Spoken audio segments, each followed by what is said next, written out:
በስመ አብ ወወልድ ወመንፈስ ቅዱስ አሐዱ አምላክ አሜን። የብርሃን እናት ዲያቆን ሄኖክ ኃይሌ እንደጻፈው ምዕራፍ 1 ክፍል 6 ከበለስ ስር አየሁህ። እባብ ወደ ሔዋን ቀርቦ በውኑ እግዚአብሔር ከገነት ዛፍ ሁሉ እንዳትበሉ አዟልን? አላት። ጌታችን የሐሰት አባት ብሎ የጠራው ዲያብሎስ በመጽሐፍ ቅዱስ ላይ የተጻፈው የመጀመሪያ ንግግሩ ሐሰት ነበረ። እግዚአብሔር ከገነት ዛፍ ሁሉ አትብሉ አላለም። እንዳላዋቂ ሆኖ መቅረብ ሰይጣናዊ ስልት ነውና ጨዋታውን እንዳላወቀ ሆኖ ጀመረ። የእግዚአብሔርን ቃል መለወጥ፣ የተናገረው ላይ መጨመር፣ መቀነስ፣ ተጠራጥሮ ማጠራጠር ያን ጊዜ የተጀመረ መንገድ ነው። እግዚአብሔርንም ሁሉን ነገር ከልክሎ ፍጥረቱን በመተንፈሻ የሚያሳጣ ጨቋኝ አድርጎ መሳል የዲያብሎስ አካሄድ ነው። የዮሐንስ ወንጌል ምዕራፍ 8 ቁጥር 44። ሔዋን መለሰች፣ በገነት ካለ ከዛፍ ፍሬ እንበላለን። ነገር ግን በገነት መካከል ካለው ከዛፍ ፍሬ እግዚአብሔር አለ፣ እንዳትሞቱ ከእርሱ አትብሉ፣ አትንኩም። ሔዋን ለእባብ የእግዚአብሔርን ሕግ ዘርዝራ ተናገረች። ዕፀ በለስ የተከለከለ ዕፅ መሆኑን፣ ዕፀ በለስን መብላትም የሚያመጣ ቅጣት ምን እንደሆነ ተናገረች።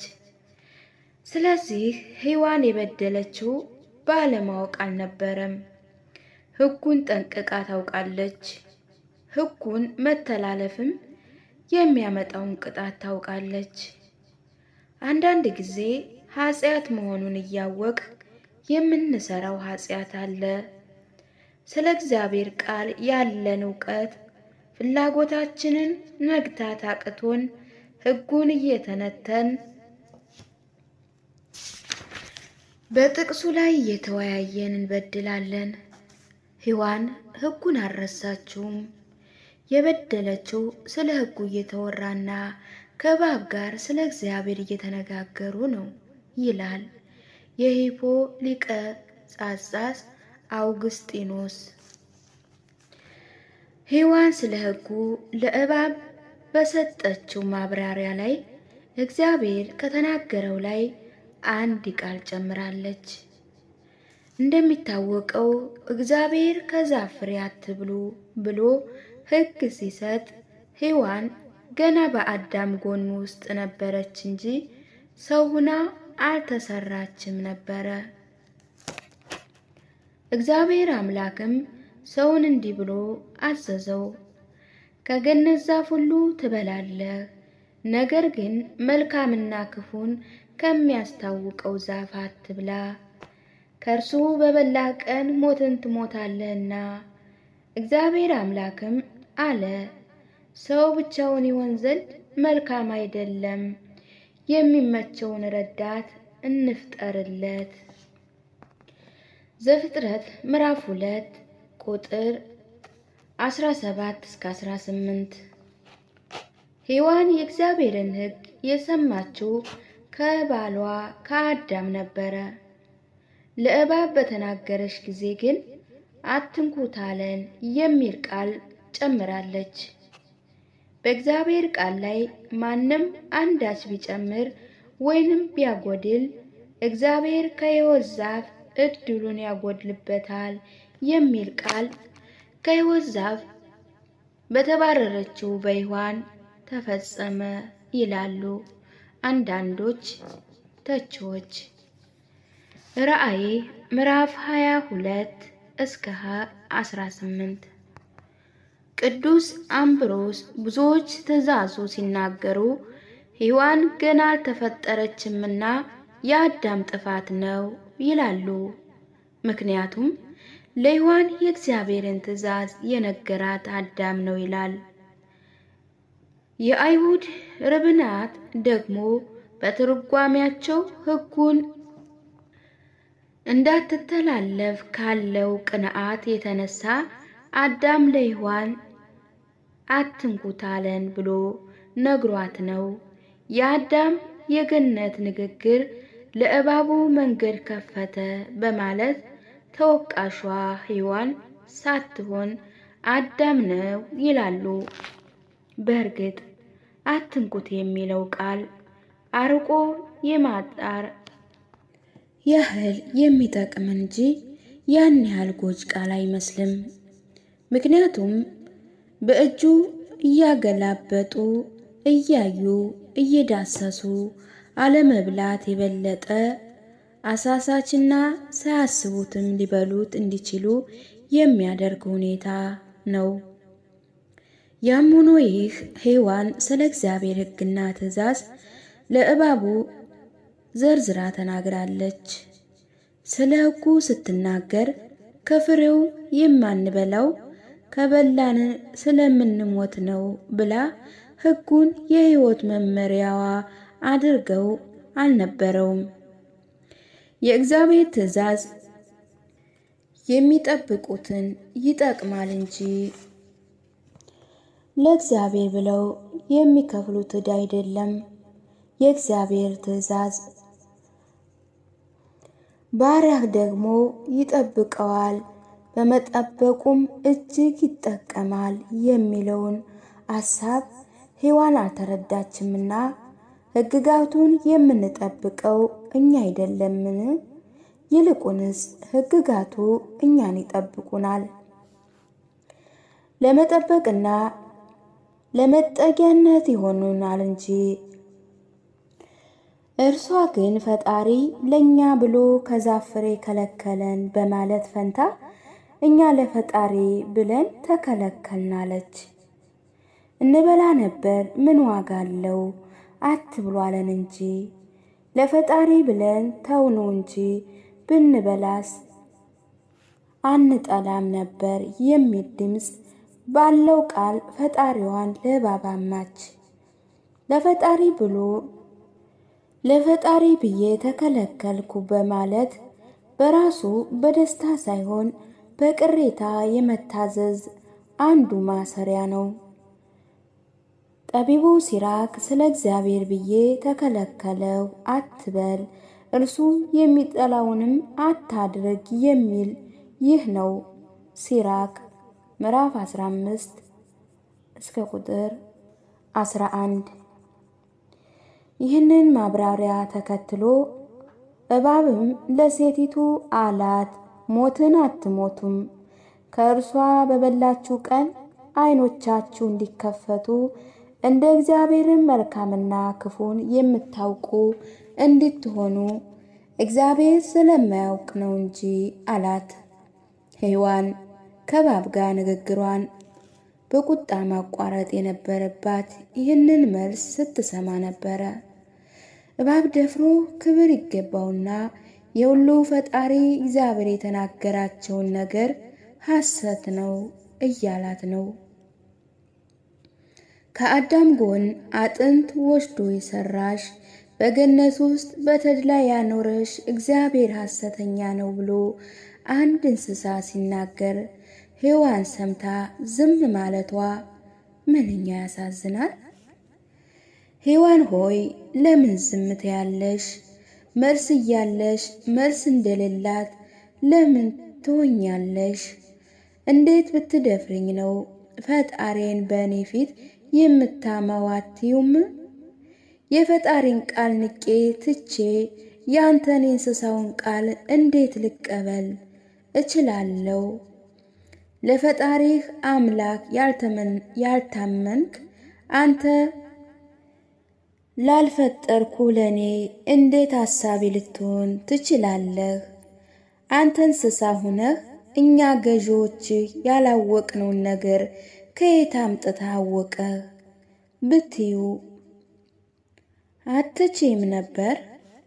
ሔዋን ለእባቡ በዛፍ ፍሬ ባህሪ አምላክ መሆን የሚገኝ ነገር ከሆነ አንተ በልተህ አምላክ አትሆንምን ብትለው መልስ ነበረ።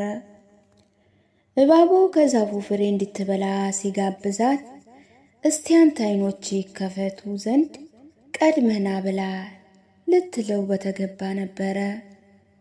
ቅዱስ ኤፍሬም ዓይኖቻችሁ እንዲከፈቱ ለሚል የእባብ ምክር ሔዋን ምን ልትመልስለት ትችል እንደነበር ሲገልጽ እንዲህ ይላል። ማየት የማልችል ከሆነው አሁን የማየውን ሁሉ እንዴት ላየው ቻለው? በክፉና በደግ መካከል ያለውን ልዩነት የማላውቅ ከሆነ ያንተስ ምክር ክፉ ይሁን ደግ በምን ላውቅ እችላለሁ? አምላክነት ጥሩ እንደሆነ ዓይንህ መከፈት መልካም መሆንን በምን አውቃለሁ? ይህን መረዳት ከቻለውስ ወደ እኔ መምጣትህ ለምንድን ነው ልትለው ትችል ነበረ። እባቡ እንደ እግዚአብሔር እንድትሆኑ ብሎ ለሰው ልጅ የአምላክነትን ቦታ እንዲመኙ አቀረበ። በእባብ ውስጥ የተሰወረ ዲያብሎስ እርሱ በወደቀበት ፈንታ የሰውን ልጅ ለመጣል ወጥመዱን ዘረጋ። ፍጡራንን ማምለክም ያን ጊዜ ተጀመረ። ጣዖት አምልኮ ተሰበከ። ከአዳምና ሔዋን የተወለዱ እነዚያውንስ እና አርጢሞስ በሚሊዮን በሚቆጠሩ ሰዎች እንደ አማልክት ተቆጥረው ታጥኖላቸዋል። ሰይጣን እንደ እግዚአብሔር ትሆናላችሁ ብሎ ብዙ አማልክትን ለዓለም ማስተዋወቁን ጀመረ ይላል ቅዱስ ቴዎፍሎስ። የሰው ልጅ አምላክ ትሆናለህ ብሎ ከፈጣሪ ያጣላው ሰይጣን ሰውን ከክብሩ አሳንሶ እንስሳውን፣ ዛፍን፣ ድንጋዩን እስከ ማምለክ ድረስ እንዲዋረድ አደረገው። ሔዋን ግን የእባቡን ምክር ያለምንም ጥያቄ ሰማች። በተሰጣት ሰብአዊ ዕውቀት የእንስሳውን ተንኮል ከመመርመር ይልቅ ዓይኗን የዛፍ ፍሬ ላይ ተተክሎ ቀረ። ሴቲቱም ዛፍ ለመብላት ያማረ እንደሆነ ለዓይንም እንደሚያጎመጅ ለጥበብም መልካም እንደሆነ አየች። ለ7 ዓመታት ስታየው ከምንም ያልቆጠረችው ዛፍ አሁን ግን ያማረ መስሎ ታያት።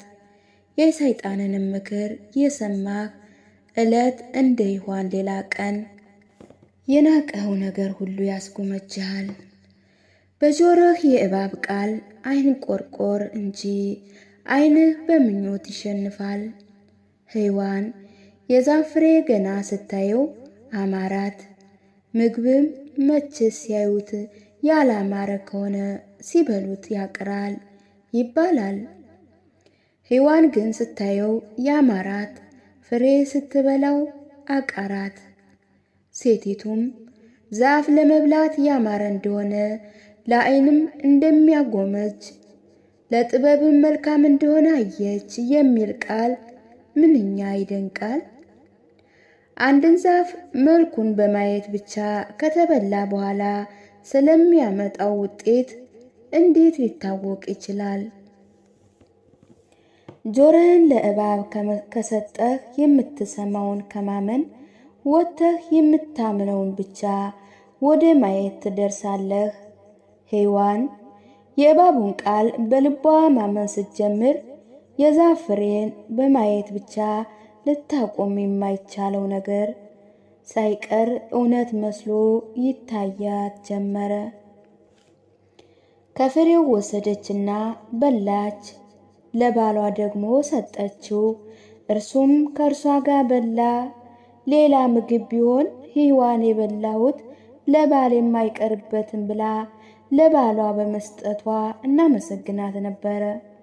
አሁን ግን የሰጠችው ከመርዝ የከፋ የነፍስን ሞት የሚያመጣ ፍሬ ነው።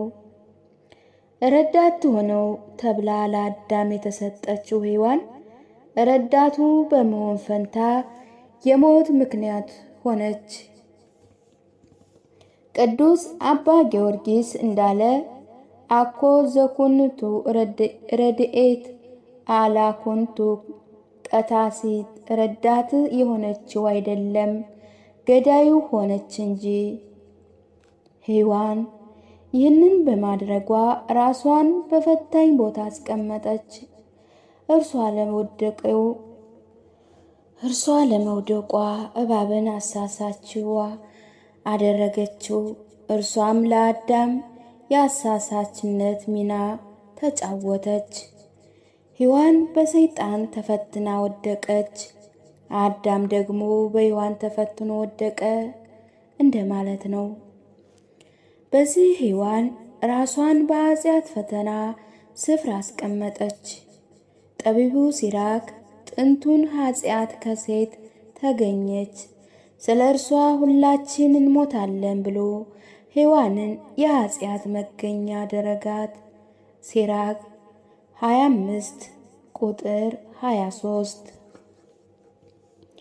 እግዚአብሔርም በኦሪት ዘፍጥረት ላይ ስለ ሔዋን የተናገረውን ነገር ቆይቶ ስለ ኃጢአት ሲደግመው እናገኛለን። ዘፍጥረት ምዕራፍ 3 ቁጥር 16 ላይ እግዚአብሔር ሔዋንን በረገማት ጊዜ ፈቃድሽ ወደ ባልሽ ይሆናል፣ እርሱም ገዥሽ ይሆናል ብሎ ነበረ። በአራተኛ ምዕራፍ ላይ ደግሞ ለቃየን ስለ ኃጢአት ፈተና ሲናገረው ፈቃዷ ወደ አንተ ነው፣ በእርሷ ንገስባት ብሎ የሔዋንን ስፍራ በሰው ልጅ ደጅ የምታደባ ኃጢአት ተክቶ ተናግሯል። ዘፍጥረት 4 ቁጥር 7። አይሁዳዊ የእስክንድርያው ፈላስፋ ፍሎም አዳምን በሰው ልጅ አእምሮ፣ ሔዋንን በሰው ልጅ ስሜታዊ ደመነፍስ፣ እባብን ደግሞ በፍትወተ ይመስላቸዋልና። ስሜት አስፈላጊ ነገር ቢሆንም ለሕሊና መገዛት ያስፈልገዋል፣ አለዚያ ፍትወት ያሸንፈዋል በማለት ሔዋንን በሰው አእምሮ ላይ ከሚመጣ ስሜታዊ ፈተና ጋር አነጻጽሯታል። ቅዱስ ጳውሎስ በአንድ ስፍራ ሁሉ በአዳም እንደሚሞቱ ብሎ አዳምን ሲወቅስ፣ በሌላ ስፍራ ደግሞ የተታለለ አዳም አይደለም ሴቲቱ ግን ተታለላ በመተላለፏ ወደቀች ብሎ ሔዋንን ይወቅሳል። የአዲስ ኪዳን ሰው ነውና፣ በሌላ ስፍራ ደግሞ ሴት የለም ወንድ የለም ሁሉም በክርስቶስ አንድ ነው ብሎ ያጽናናታል። አንደኛ ቆሮንቶስ ምዕራፍ 15 ቁጥር 21 ላይ፣ አንደኛ ጢሞቴዎስ ምዕራፍ 2 ቁጥር 14፣ ገላትያ ምዕራፍ 3 ቁጥር 17። ያም ሆነ ይህ እንደ ሔዋን ለባሏ ምግብ አቅርባ የተወቀሰችና የራሷንም ሕይወት ያበላሸች ሴት የለችም። መርዝ በጥብጠው ባሎቻቸውን ያጠጡ ጨካኝ ሴቶች ዜና እንኳን አንድ ሰሞን ጉድ ተብሎ ዝም ይባላል። ሔዋን ግን ለክፍለ ዘመናት ባሏን ባበላችው ፍሬ የወቀሳ ዝናም ይወርድባታል። ምክንያቱም ያንን ራሷ በልታ ለባሏ ስታበላ በእርግማን ያደፈረሰችው የሰው ዘርን ሁሉ ምንጭ ነው። ምንጩ ከተበከለ ውሃው የቱን ያህል ኪሎ ሜትር ቢፈስም መርዛማነቱ ሊጠፋ እንደማይችል ሔዋን በዚያን ቀን ስራዋ በተረገመችው እርግማን ያመጣችው የዘር የሔዋን ሕመም የዘር አዳምን ደካም ነበርና ሔዋን ሆይ ምን አደረግንሽ እያለን ማዜማችንን እንደሆነ አንተውም። ሔዋን ቀድማ እንደ መብላቷ ቀድማ እርቃኗን እንዴት አልሆነችም በሚል ላይ ሊቃውንት የተለያዩ ሐሳቦችን ሰጥተዋል። መጽሐፍ ስነ ፍጥረት ሔዋን እኩል አምላክነትን እንዲያገኙ ብላ እኩል እንዲበሉ አድርጋለች ሰይጣንም ስትበሉ እኩል ብሉ ብሎ መክሯታል ሲል ሔዋንን ከባሏ ጋር መንገስ የምትሻ ሐሳቢ ሚስት አድርጎ ያያታል። ቅዱስ ኤፍሬም ሴራዊ ሔዋን ራሷ በመሆኗ አዳም ላይ ራስ መሆንን ፈለገች። ሰው በመሆን ታላቋ ለሆነው አዳም አምላክ በመሆን ታላቋ ልትሆን ቸኩላለችና በላች። ሔዋን ከዛፍ ፍሬ እንደበላች አንዳች ነገር ብትሆን ሆኖ አዳም በእርሷ የደረሰውን አይቶ ይከለከል ነበርና ቅጣቱ የሆነ ሁለቱም ከበሉ በኋላ ነው ይላል። ቅዱስ አምፕሮስ ደግሞ ሔዋን ዛፍን እንደበላች እርቃን መሆኗን እያየች ለባሏ መስጠቷ ሁለተኛ ኃጢአት ነው፣ ምናልባት ከገነት ለብቻዋ እንዳትባረር ፈርታ ሊሆን ይችላል ይላል። አዳም አላየም ወይም ቢያሰኝም የቅዱስ አብሮስ ተማሪ የሂፖ ሊቀ ጳጳስ አውግስጢኖስ ደግሞ መጽሐፉ ሔዋን ለአዳም ዕፁን ስትሰጠው ለማሳመን ተናግራ እንደሆነ አልተጻፈም። ሙሴ የተወው ለአንባቢ ነው። ምናልባት እንደበላች አለመሞቷ ሲያይ ተደፋፍሮ ሊበላ ወስኖ ይሆናል ብሏል። ሊቃውንቱ በዝርዝር ላይ ቢለያዩም ተቀዳድመውም ሆነ እኩል ሆነው አዳምና ሔዋን ጸጋቸው መገፈፍ ግን እርግጥ ነው። እግዚአብሔር አስቀድሞ ሕጉን ሲሰጥ በበላችሁ ቀን ሞትን ትሞታላችሁ ብሎ ነበረ። ሆኖም አዳምና ሔዋን በበሉ ቀን እርቃናቸውን ሆኑ እንጂ እዚያው ፍግም ብለው ወድቀው አልሞቱም። ይልቁንም ዕፀ በለስን ከበሉ በኋላ ለብዙ መቶ ዓመታት ኖረዋል። ታዲያ እግዚአብሔር በበላችሁ ቀን ትሞታላችሁ ያለው ለማስፈራራት ብቻ ነበር ያሰኛል። በተለምዶ እኛ ሞት ብለን የምንጠራው የነፍስና የሥጋ መለየት ነው። ይህ ሞት ግን የመንፈሳዊ ሞት ውጤት ነው። መንፈሳዊ ሞት ነፍስ ከነፍሷ ስትለይ ነው። የነፍሳችን ሕይወቷም እግዚአብሔር ነው። ሞቷ ከእግዚአብሔር መለየቷ ነው እንዲል ቅዱስ መቃርስ ይህንን ሞት ይህ እውነተኛ ሞት ሲሆን በልብ ውስጥ የተሸሸገ ውስጣዊ ሞት ነው ብሎ ይገልጸዋል። አዳምና ሔዋን በበሉ ቀን የሞት ይህንን መንፈሳዊ ሞት ነበረ። ስለዚህ አዳም በበላበት ቀን በነፍሱ ሞተ። ከ930 ዓመታት በኋላ ደግሞ በሥጋው ሞተ። ሔዋን ላይ ወቀሳው በረታ እንጂ አዳም ከደሙ ንጹሕ አልነበረም። ነገሩን አስተውለን ያየነው እንደሆነ አዳምንም ከሔዋን በላይ የሚያስወቅስ ብዙ ነገር እንዳገኛለን። እግዚአብሔር አዳምን አትብላ ካልኩህ ዛፍ በላህን ብሎ ሲጠይቀው የሰጠው መልስ ረዳት ትሆንህ ብለህ የሰጠኝ ሴት ከዛፍ ሰጠችኝና በላው ነበረ። ከጥበብና ማስተዋል ጋር የተፈጠረው ታላቁ ፍጥረት አዳም እንደ አላዋቂ ሕፃን ሰጠችኝና በላው ሲል ተመልከቱ።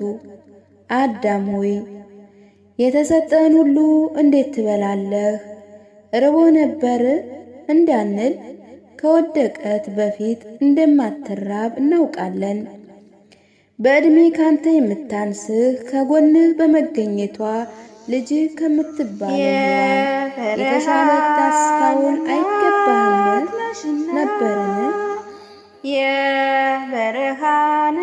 አልቅሳ ስለለመነችን ስላባበለች በላው እንኳን አላለህም። ሰጠች በላው ማለት ታዋቂ የማይጠበቅ ተራ መልስ ነው።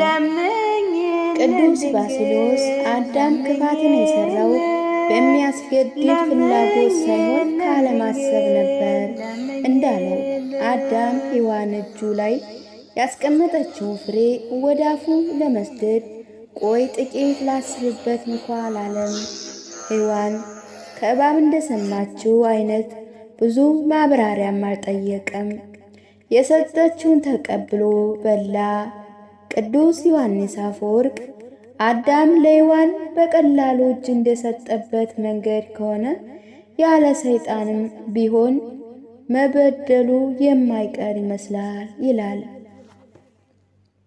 ቅዱስ ኤፍሬምም በዘፍጥረት ትርጓሜ እባብ ባይመጣ ኑሮ አዳም ባልወደቀ ነበር የሚሉ ሰዎች አሉ። ነገር ግን አዳም እባብ ባይመጣ ኑሮ በኤሊ ይሸነፍ ነበረ ብሎ ችግሩ የአሳሳሾቹ ማንነት ሳይሆን የአዳምና ሔዋን ሰውታንነት መሆኑን ያስረዳል። የአዳም በደል ከሔዋን የሚከፋ ብዙ መንገድም አለ። እንደሚታወቀው ከእግዚአብሔር ከዛፍ ፍሬ አትብሉ የሚል ትእዛዝ ቀድሞ የሰማው አዳም ነበረ። አዳም ያንን ትእዛዝ በሰማበት ወቅት ሔዋን አልነበረችም። ስለ ትእዛዙም የሰማችው ከአዳም ነበረ። ልብ አድርጉ፣ ትእዛዙ አዳም በቀጥታ ከእግዚአብሔር የሰማው ሲሆን ሔዋን ግን በተዘዋዋሪ የሰማችው ነው። ስለዚህ ሔዋን ብትበድል በሰው ተሰብካ ነው። አዳም ግን በቀጥታ የተነገረው ሲሆን ለሔዋን የሕግ መምህሯ ነበር። የጌታዋን ፍቃድ አውቆ ያልተዘጋጀች እንደ ፍቃዷም ያላደረገ ያ ባሪያ እጅግ ይገረፋል። ብዙ ከተሰጠው ብዙ ይሹበታል እንዲል ከሔዋን በላይ ከአዳም ብዙ ይጠበቅ ነበረ። የሉቃስ ወንጌል ምዕራፍ 12 ቁጥር 47። የሚደንቀው በፈተናው ጊዜ ሕጉን አስታውሶ የጠቀሰችው ሔዋን ብቻ ነበረች። ሞትን እንዳትሞቱ አትብሉ አትንኩም አለን ብላ እባብን ትንሽም ቢሆን ተከራክራለች። አዳም ግን ስለ ሕጉ እንደ ሔዋን አስታውሶ ለምን ቀጠፍሽው አትብሉ ተብለን የለም እንዴ አላለም። በራሷ አንደበት የሆነው ሲናገር ሰጠችኝና በላው ነው ያለው። ምንም እንኳ መጨረሻ ላይ ብትስትም በዚህ ሔዋን ከአዳም ተሻለ ተገኝታለች።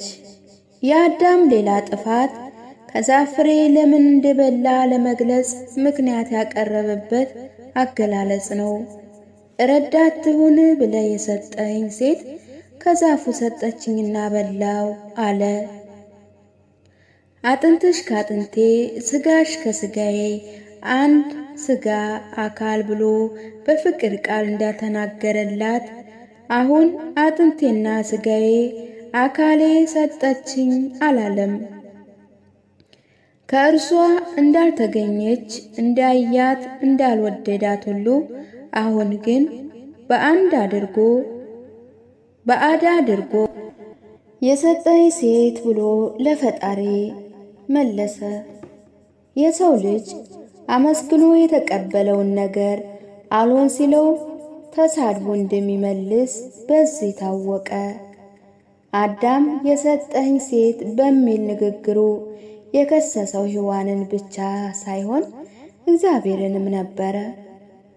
አንተ እርሷን አምጥተ ባትሰጠኝ ኑሮ እርሷም አትሰጠኝም እኔም አልበላም ነበር ማለቱ ነው። እግዚአብሔር ስለ እስራኤል ሲናገር እንደ አዳም ቃል ኪዳንን ተላልፈዋል፣ በዚህም ላይ ወንጅለውኛል ያለው አዳም መበደሉ ሳያንሰው ፈጣሪውን ስለወነጀለ ነው። ሆሴዕ ምዕራፍ 6 ቁጥር 7። አዳም የሰጠኝ ሴት ማለቱ ዛሬም ድረስ የሰው ልጆች በትዕቢት በሽታ እንዴት እንደሚሰቃዩና ስለ ኃጢአታቸው ፈጣሪያቸውን ተጠያቂ እያደረጉ በጎ ሥራቸውን ደግሞ ለራሳቸው እንደሚሰጡ ያሳያል ይላል የሂፖ ሊቀ ጳጳስ አውግስጢኖስ። አዳምና ሔዋን ሰጠችኝና በላው ብሎ በከሰሰ ጊዜ እግዚአብሔር ሔዋንን ለምን ከዛፍ ፍሬ ሰጠሽው ብሎ አልጠየቃትም። እግዚአብሔር የአዳምን ቃል ሰምቶ በሔዋን ላይ የሚፈርድ አምላክ አይደለም። ይልቁንስ ያደረግሽው ምንድነው ብሎ ሔዋንን እንደ አዲስ ጠየቃት። እያንዳንዱ ሰው የራሱን ታሪክ እንዲተርክ እድል የሚሰጥ እንጂ በአንድ ወሬ ሌላው ላይ የሚፈርድ አምላክ አይደለም። ስለዚህ ያደረግሽውን ሁሉ አዳም ነግሮኛል ብሎ ሔዋንን ከመገሰጽ ይልቅ ፍትሐዊ ዳኛ ለተከሳሿ እንድትናገር ለብቻዋ እድል ሰጣት። ሔዋን ለእግዚአብሔር እባብ አሳተኝና በላው አለች። ይህ ንግግሯ ከአዳም ንግግር በብዙ እጥፍ የተሻለ ነው። የሰጠኝ ሴት የሚለው የአዳም ንግግር እግዚአብሔርን ከተከሳሾች ቁጥር የሚጨምር ሲሆን፣ እባብ አሳተኝ የሚል ቃል ግን ፈጣሪን ከመወንጀል የጸዳ ነው። ለሰው ልጆች ተገዢ ይሆን ብለህ የፈጠርከው እባብ አሳተኝና በላው ብትል ኑሮ አዳምን በመሰለች ነበረ።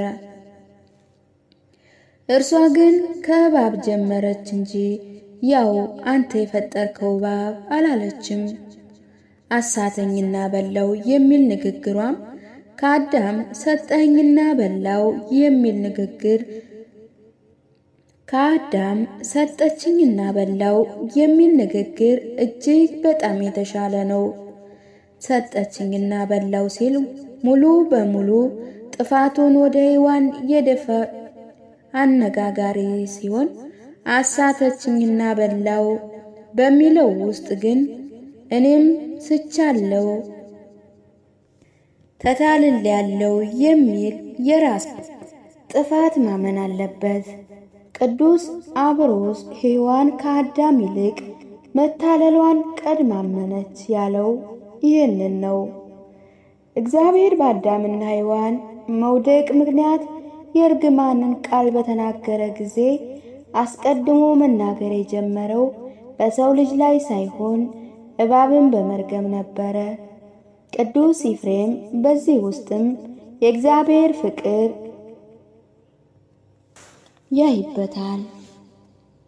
ቅዱስ ኤፍሬም አዳምና ሔዋን ሰምተው እንዲፈሩና ንስሐ እንዲገቡ ሲል እግዚአብሔር ፍርዱን እባብን በመርገም ጀመረ እንዳለ፣ እባብ ቀድሞ የተረገመበት ሁኔታ ለአዳምና ሔዋን ለማሰብ ፈንታ የሚሰጥ ነበረ።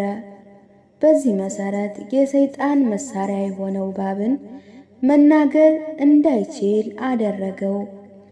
በምላሱ ስር መርዝን አስቀመጠበት። ወደ አዳምና ሔዋን የተራመደበትንም እግሩን ነሳው።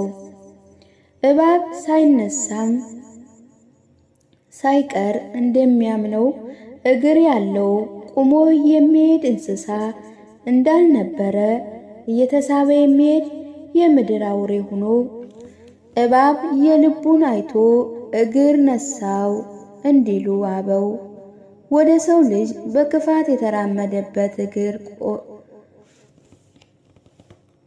ቀማው። የሴቲቱንና የእባብ ወዳጅነት ያመጣውን ችግር አይቷልና እግዚአብሔር በአንተና በሴቲቱ መካከል ጥላትነትን አደርጋለሁ፣ እርሱ ራስን ይቀጠቅጣል፣ አንተም ሰኮናውን ትቀጠቅጣለህ ብሎ ወዳጅነታቸውን ወደ ጥላትነት ለወጠው። ዘፍጥረት ምዕራፍ 3 ቁጥር 15። ሰውና እባብም አፍ ለአፍ ገጥመው በፍቅር እንዳልተማከሩ በኋላ አንዳቸው አንዳቸውን ለመቀጥቀጥ በነፍስ የሚፈላለጉ ደመኞች ሆኑ። በእባብ አድሮ ሰውን ያሳሳተው ሰይጣን ከሆነ እባብ ስለምን ተቀጣ የሚሉ ሰው ካለ ቅዱስ ዮሐንስ እንዲህ ሲል ይመልሳል። ይህ ቅጣት እግዚአብሔር ለሰው ልጆች ያለው የማይነገር ፍቅር ማሳያ ነው።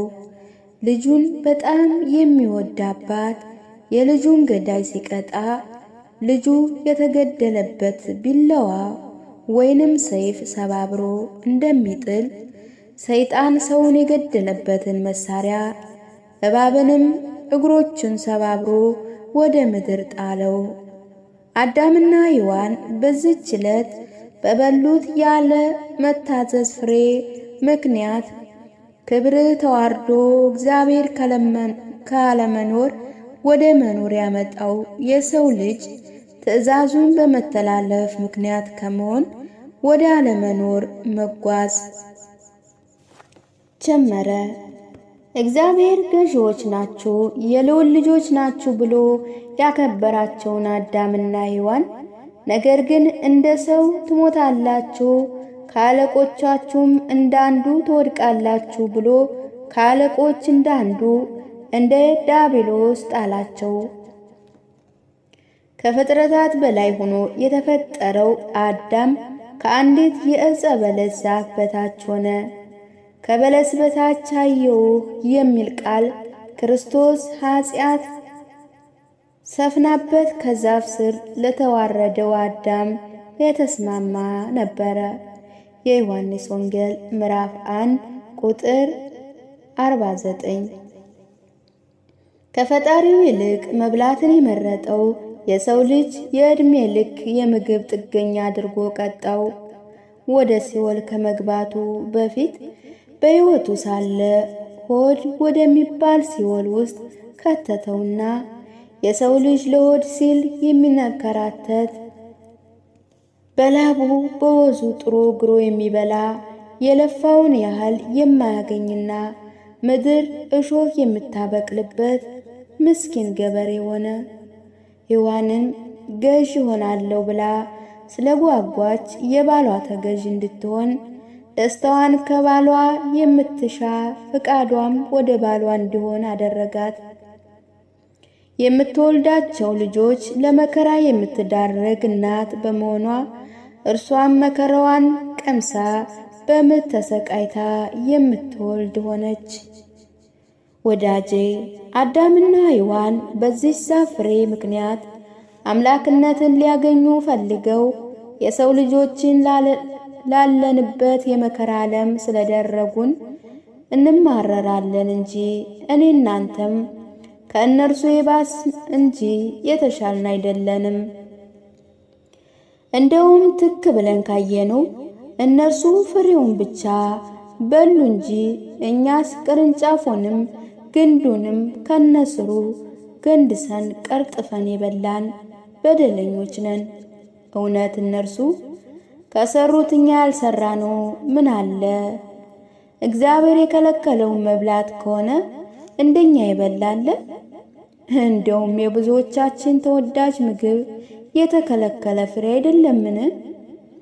አድርጉ ያለንን ከማድረግ ይልቅ አታድርጉ ያለው ላይ ስንረባረብ የምንውል እኛ አይደለምን እንዴ? እባብ እስከሚያስተን ድረስ የማንጠብቅ ራሳችን ምኞት ተጣድፈን የተከለከልነውን ዛፍ የምንበላ እባብ ራሱ እነዚህ ስለኔም አይመለሱም የሚል የአጻፍ ፍሬ ደንበኞች ዕፀ በለስን እየገመጠን ጭማቂውን እየጠጣን የምንኖር በደለኞች እኛ ነን። ዕፀ በለስን ከበላን በኋላ አጥፍታችኋል በማለት አቅቶን አዳም የሰጠኸኝ ሴት ሰጠችኝና በላው እንዳለ ለኃጢአታችን ተጠያቂነት ላለመቀበል እግዚአብሔር የሰጠንን ነገሮች ለኃጢአታችን ስበብ አድርገን የሰጠህን ሰውነት፣ የሰጠህን ገንዘብ፣ የሰጠህን ውበት፣ የሰጠህን ስልጣን፣ የሰጠህን ወዳጅነት፣ የሰጠህን ጓደኞች ኃጢአት አሰሩኝ ብለን የምናማሃኝ ሰይጣንን ምክንያት አድርገን ጥፋታችንን የማናምን የአዳምና ሔዋን ታሪክ እያነበብን እንኳ እንደወደቁት የምንወድቅ እኛ አይደለምን?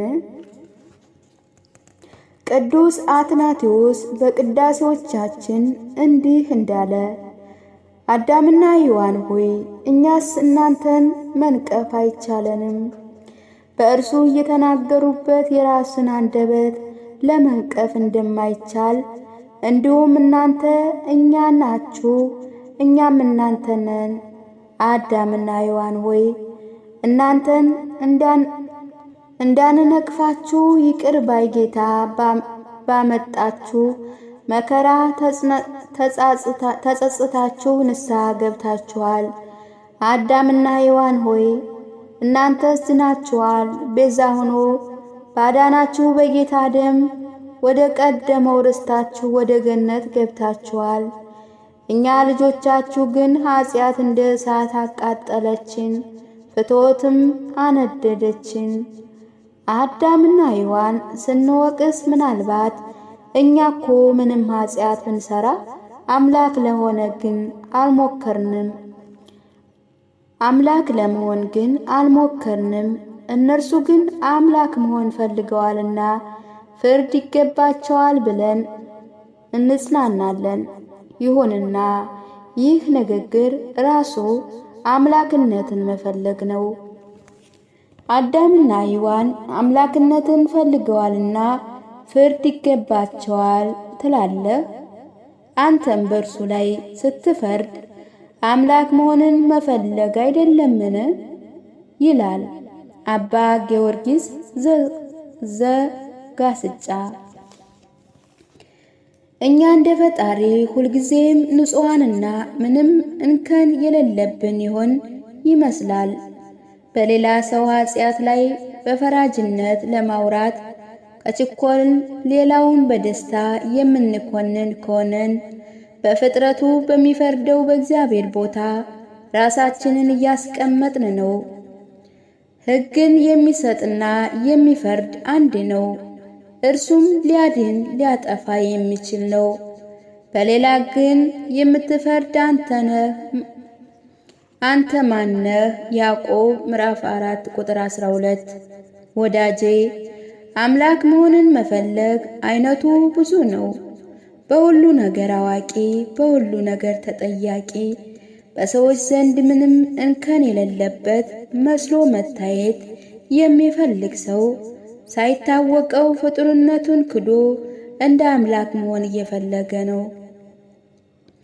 ከሰው የሰማውን ወይም ተምሮ ያገኘውን ዕውቀትና ጥበብ ከእናቱ ሆድ ይዞት የመጣ ያህል የሚኮፈስና ሌሎቹን የሚንቅ ሰው ፍጡር መሆን ከለከለው እንጂ ራሱን የሚያየው በፈጣሪነት ዓይን ነው። መጽሐፍ ቅዱስ ይህ አይነቱን ሰው አንተ እንድትበልጥ ማን አድርጎሃል? ያልተቀበልከውንስ ምን አለ? የተቀበለ ከሆነ ግን እንዳልተቀበለህ የምትመካ ስለምንድን ነው? በራስ አስተያየት ጠቢብ አትሁን ይለዋል። አንደኛ ወደ ቆሮንቶሶች ምዕራፍ 4 ቁጥር 7፣ መጽሐፈ ምሳሌ ምዕራፍ 3 ቁጥር 7። ውስን መሆንን ማመን ካቃተን ሁሉን ለያዘ ሁሉን ለጨበጠ ካልክ እመነኝ።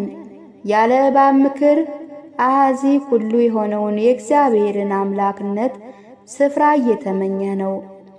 ከሁሉም ሰው በላይ የሆነ ፍላጎት ካለህ በዙሪያ ያሉ ሰዎች ካንተ ፍቃድና ፍላጎት ውጭ እንዲሆኑ የማትፈልግ ከሆነ ባህሪው ልዑልና ሁሉም በእርሱ ፍቃድ የሚሆን ገዥ እግዚአብሔር እየተገዳደርክ ነውና ራስን ጣዖት አድርገህ ማምለክ በጀመረህ ከኔ በቀር ሌላ አምላክን አታምልክ ይላል ዘጸአት ምዕራፍ 20 ቁጥር 3።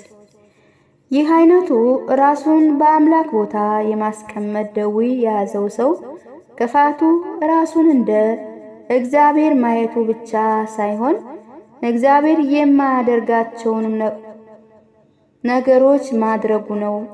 እግዚአብሔር ሁሉን አዋቂ ነው። ነገር ግን የሰውን የእውቀት ውስንነት አውቆ በትሕትና ከሰው ይነጋገራል። እግዚአብሔር ኃያል ነው፣ ማንንም አይንቅም እንደሚል የባሕርይ አምላክ ሆኖ ሳለ እንኳ ልዕልናውን ትሕትናውን አያሳጣውም። ኢዮብ ምዕራፍ 36 ቁጥር 5። ሰው ግን ራሱን በአምላክ ዓይን ከፍ አድርጎ ማየት ሲጀምር ለማንም አይራራም፣ ሁሉን ሰው ይንቃል። ከኔ በቀር ማንም አይናገር ይላል። አምላክነትን መፈለግ እየዘቀጠ ሲመጣ ሰው ራሱን አምላክ አድርጎ ከማሰብ ወርዶ ሆዱን አምላክ፣ ውበቱን አምላክ፣ ዕውቀቱን አምላክ፣ ገንዘቡን አምላክ እያደረገ አዳምና ሔዋን ላይ ከሚናገረው የባሰ የአምላክነት ጥማት ውስጥ ይገባል። ወደ ሲኦል ሳንገባ ምድርን ሲኦል ያደረግናትም በዚህ ከአዳምና ሔዋን የባሰ የክፋት አመፅ መንገድ ተጉዘን ነው። አቤቱ እንደ ቸርነት ነው እንጂ እንደ በደላችን አይሆን። ወስብሐት ለእግዚአብሔር ወወላዲቱ ድንግል ወለመስቀሉ ክብር። ይቆየን።